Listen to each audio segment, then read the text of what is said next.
ओम शांति। आज का टॉपिक है उपवास के दौरान आध्यात्मिक लाभ का अनुभव करना। तो जैसा कि हम सभी जानते हैं कि दुनिया के लगभग सभी धर्मों में उपवास रखना माना स्वयं को आध्यात्मिक रूप से शक्तिशाली करने की विधि है। तो आजकल बहुत से लोग ये कहते हैं कि हम मोबाइल, इंटरनेट, महंगी कार और घड़ियों, अच्छे कपड़े और अच्छा भोजन, एयर कंडीशनर, चाय, कॉफी, धूम्रपान और शराब आदि के बिना नहीं रह सकते।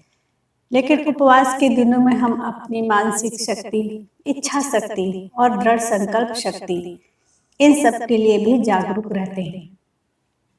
फास्टिंग, उपवास हमें एक अनुशासित दिनचर्या और इनर सेल्फ कंट्रोल करना सिखाता है, जो हमें एवर प्योर करता है, जो हमें अवेयर करता है और आध्यात्मिक जागरूकता के मार्ग पर ले जाता है। साथ में हम यह भी जान पाते हैं कि एक बार शक्तिशाली और दृढ़ संकल्प करने के बाद कुछ भी असंभव नहीं है। लेकिन समझने की बात यह है कि जैसे हम शारीरिक स्तर पर उपवास रखते हैं, वैसे ही हम मानसिक और भावनात्मक स्तर पर भी इसे कर सकते हैं। ये निर्णय केवल हमारी इच्छा शक्ति यानी विल पावर और आंतरिक स्थिति पर निर्भर करता है, और हम ये तय कर पाते हैं कि उपवास के दौरान और उसके बाद भी हम हर स्थिति में और हर एक व्यक्ति के साथ क्रोध के बजाय शांति और करुणा, घृणा के बजाय प्रेम और सहयोग, अहंकार के बजाय विनम्रता और दया को ही चुनेंगे।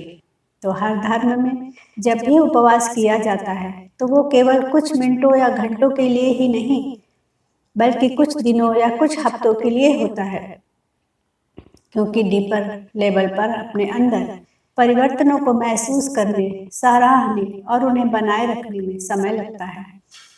किसी भी उपवास के दौरान अपने आंतरिक भाव, मन पर ध्यान देना जरूरी है कि हम उपवास क्यों कर रहे हैं।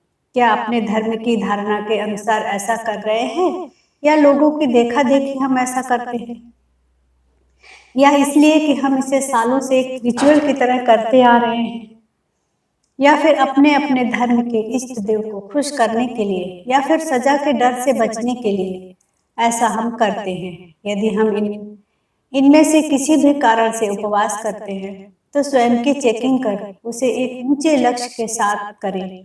स्वयं को याद दिलाएं कि ऐसा करने से हमें परमात्मा से जुड़ने की शक्तियां मिलती हैं, जिनसे हम अपनी कमजोरियों और दुर्गुणों को दूर कर स्वयं को प्योर बनाते हैं। यदि हमारे मन में किसी के लिए कोई ठेस या नेगेटिव भावना है तो अब क्षमा करने का समय है। हर धर्म क्षमा करने का संदेश सिखाता है।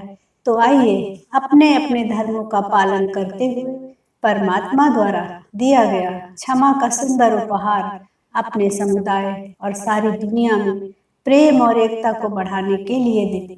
आइए न केवल अपने शरीर को शुद्ध करें, बल्कि अपने मन को भी शुद्ध करें।